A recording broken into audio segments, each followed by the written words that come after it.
Hello friends, welcome back to my study buddy YouTube channel. আজ Sunday মানে Sunday ধামাকা English class. আজকেও নিয়ে এসেছি তোমাদের জন্য কিছু বাছাই করা ইংলিশের এমসিকিউ। তো চলো ভিডিওটা শেষ অবধি দেখতে থাকো আর প্রত্যেকটা কোয়েশ্চেনের অ্যান্সার করার চেষ্টা করবে।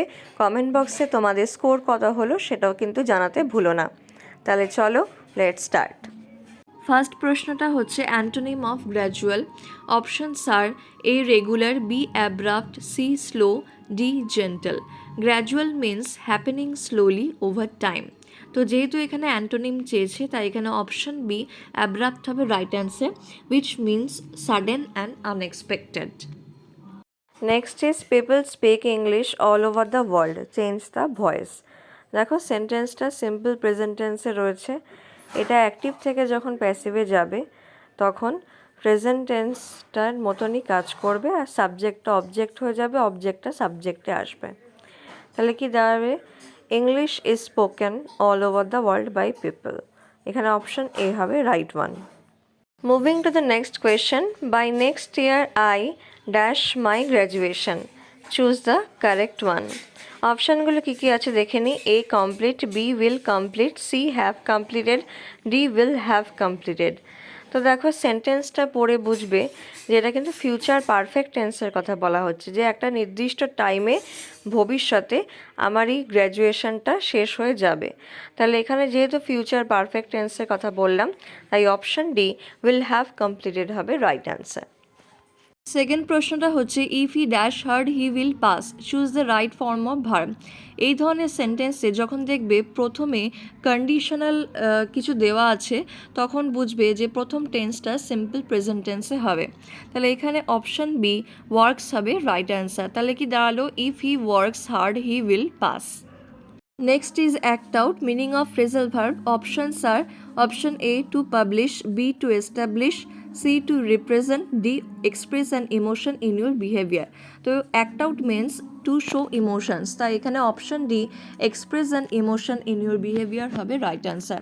For example, the kids are acting out in the class. তো এখানে এই acting out বলতে এখানে বোঝাচ্ছে যে to misbehave. Moving to the next question, antonym of fecund. Fecund means productive বা বাংলায় বললে উর্বর। তাই যেহেতু এখানে অ্যান্টোনিম চেয়েছে তাই অপশন এ ব্যারেন হবে রাইট আনসার। নেক্সট প্রশ্নটা হচ্ছে সেন্টেন্স ইমপ্রুভমেন্ট থেকে এসেছে। Work and domestic dash made Kajal short tempered. Options are gravities, B forces, C weights, D pressures. তাহলে এখানে বুঝতেই পারছো কোনটা হবে। অপশান ডি প্রেশার্স হবে right answer. Next is a far cry, meaning of idiom. Far cry means which is different from something else. তো এখানে option এ নোটেবলি different হবে রাইট অ্যান্সার। আমরা একটা এক্সাম্পলের মধ্যে দিয়ে এই ফার ক্রাইটাকে আরও ভালো করে বুঝবো।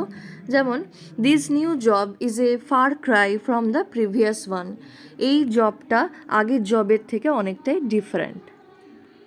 Next is the look the baby dash, এটা দেন হবে then to walk, choose the correct option. তো যে সেন্টেন্সে দেখবে যে লুক আছে তো সেখানে টেন্সটা সবসময় প্রেজেন্ট কন্টিনিউয়াস টেন্সে হয়ে থাকে। তাহলে কি দাঁড়ালো? Look the baby is trying then to walk. এখানে অপশান সি রাইট আনসার। আজকের ভিডিও লাস্ট প্রশ্নটা হচ্ছে while she dash TV the phone rang.